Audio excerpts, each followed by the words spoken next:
Peace and prosperity to the family. Brandon here. Welcome back to the channel. So look, guys, I'm with the good brother Ty here.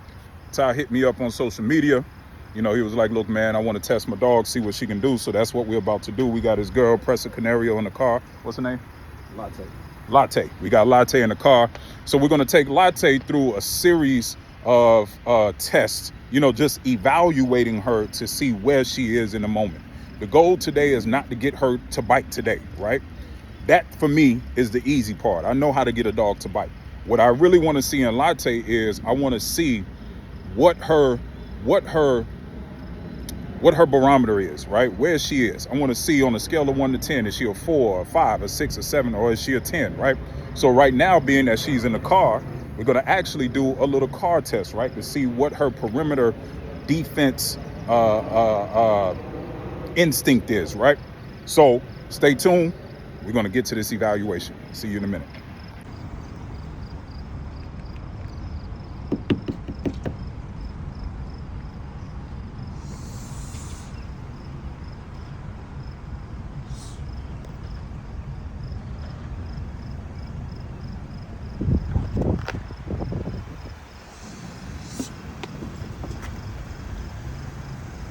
Now I'm going to talk to you guys as I'm testing her, right? I'm going to let you know what I'm seeing. I'm going to let you know what I'm looking for from her, right? Okay. So, good girl. Oh yeah. Oh yeah. So when I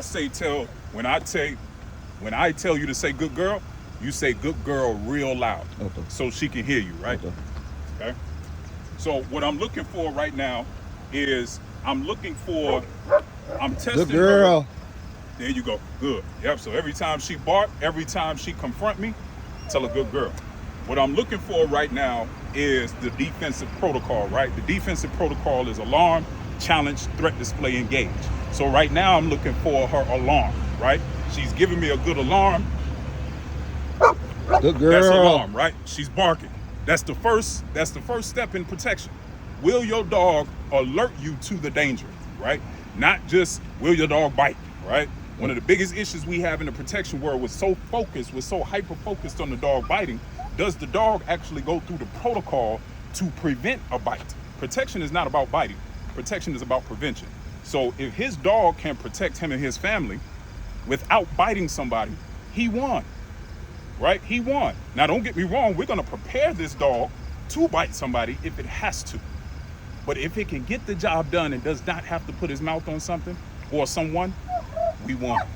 So that's what we're doing. So right now, we're doing alarm. Next, we're going to go to challenge, right? Which means I'm going to turn up the heat a little bit. I want to see if she's going to go forward or is she going to go backwards, okay? Oh, good girl. Yep. Good girl. Good Latte. Ooh, Good girl. Good girl. Good girl.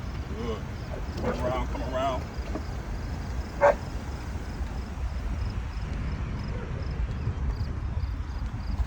Good girl. Good girl, yeah. She got that growl. She's challenging, right? Ooh, tell a good girl, yeah. Good girl. Tell a good girl. She got that challenge. She got that threat display. Ooh, good girl. Oh, I didn't know you had the baby in the car, man. Yeah. I definitely won't have her go in the back seat. Let's go back around. Yeah. We do it one more time.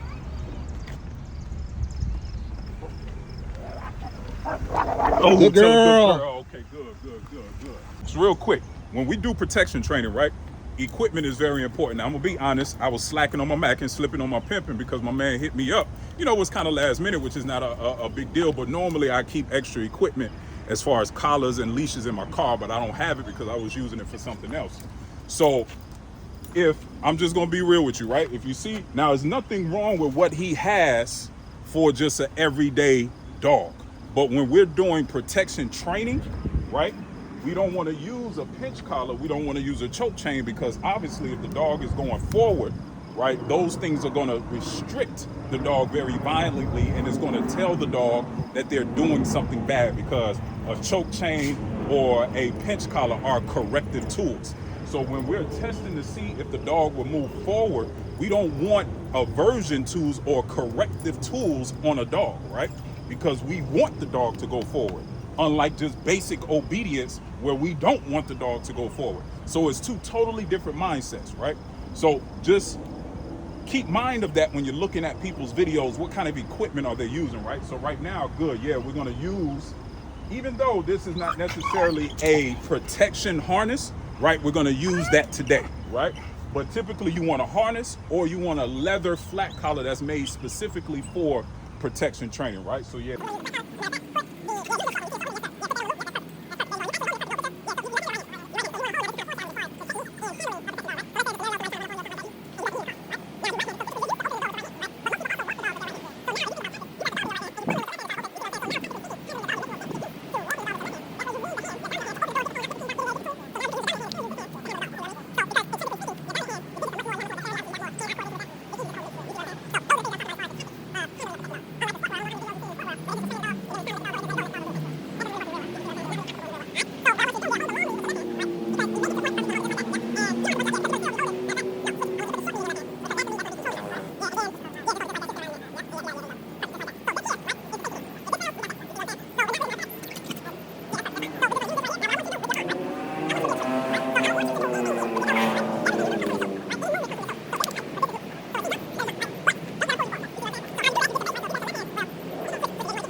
I'll let you know when to talk to.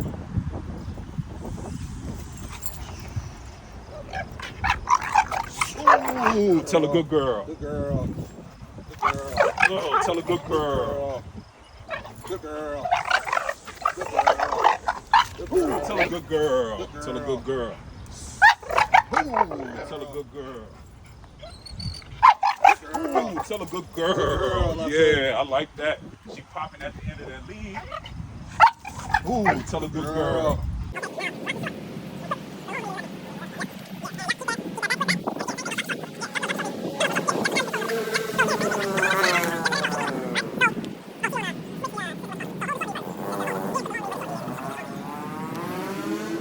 Very important, guys. Very important safety, right? So you never take a leash off unless you already have a leash on, right? These are very important safety rules, right? Because obviously if both leashes came off at the same time, she's free to go and she can come bite the shit out of me, right?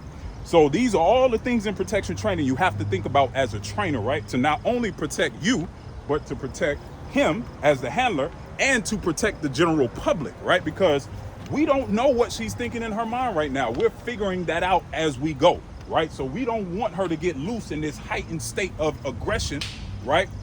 And then take it out on somebody out there, right? So these are all the things we have to, or we're supposed to think about as professional trainers, right? So now you're gonna let her have all of that long lead. You're gonna drop the short lead. We're not even using that, yep.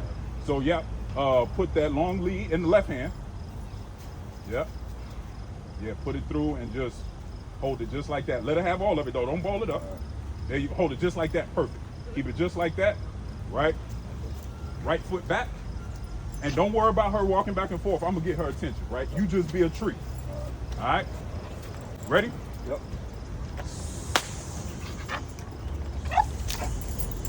Yep. Remember, don't bend that elbow. Don't restrict it, right? I know the distance I have with the leash, right? So let her work all that leash. Let her have your arm in the leash, right? So remember, no restriction, right? It's cool. It's cool. No restriction. There you go. Keep it just like that. Good. Good girl. Ooh, tell a good girl. Good girl. Ooh, tell a good girl.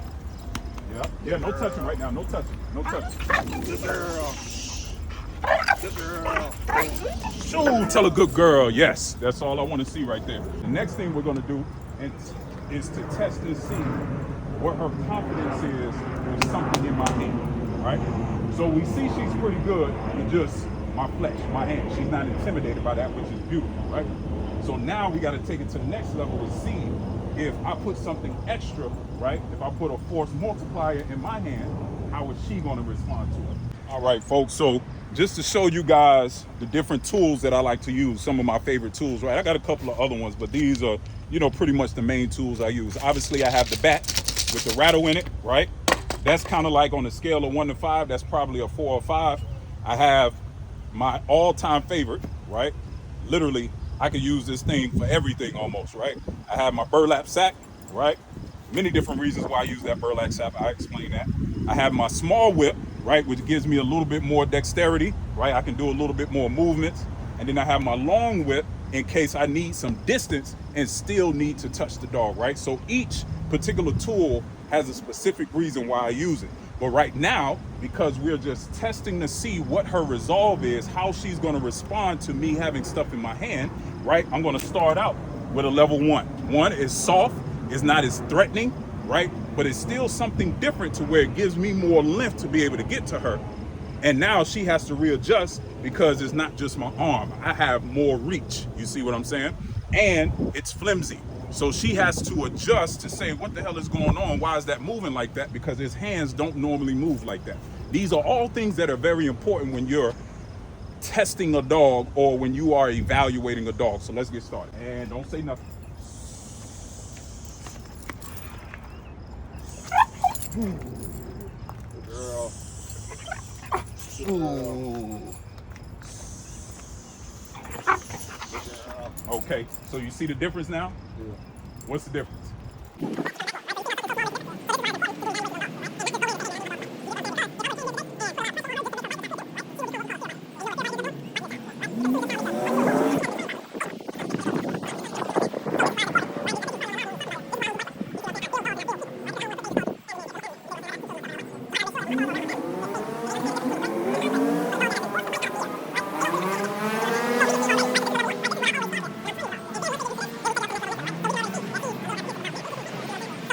We ain't even got to do nothing else because, again, I would be putting too much pressure on her because I can already see where she at. You dig what I'm saying? So we're going to let her rest for a minute, and then we'll do a little bit more with just my hands, and we're going to end on her at the end of the leash, making her think she made me run away, right? So we're going to give her a minute to rest, and then we're going to come back.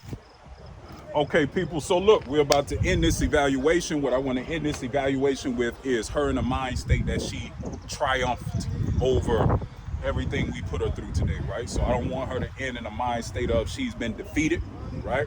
We want her to be the winner, right?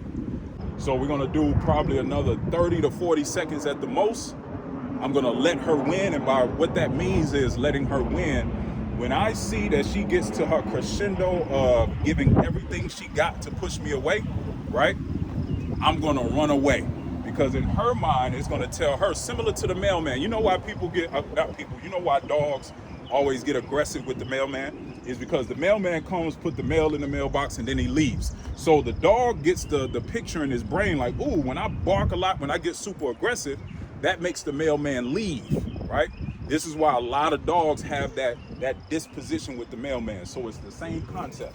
I'm going to be the mailman today, right? So I'm coming to put the mail in the mailbox. I see the dog. Oh, shit, that's a big-ass dog. Let me get the hell up out of here. She won, right? Let's do it.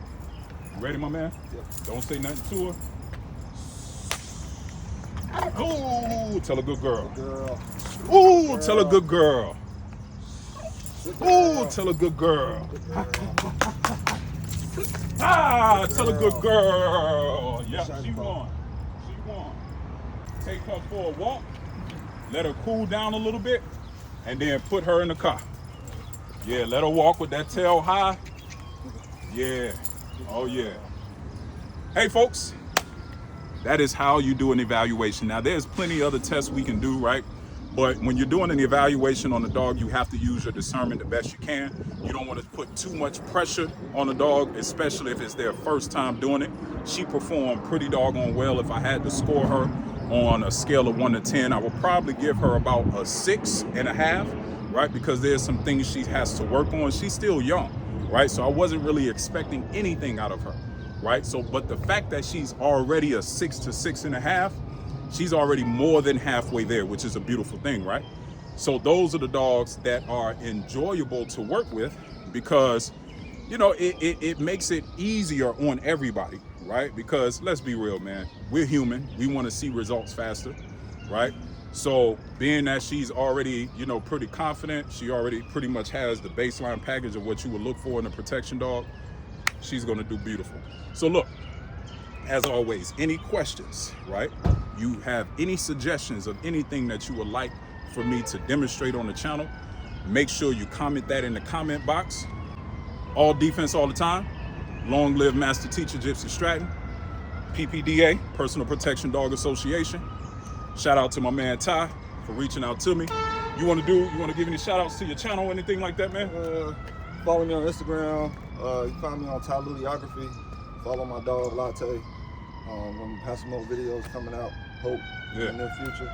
I appreciate you. Oh my man. Yes sir. Definitely. Yes sir. Yes sir. Yes, sir. Hey family, you know how we do. Until the next video, you are the master of your fate, the captain of your soul. Stay safe, better yet, stay dangerous. Peace and prosperity.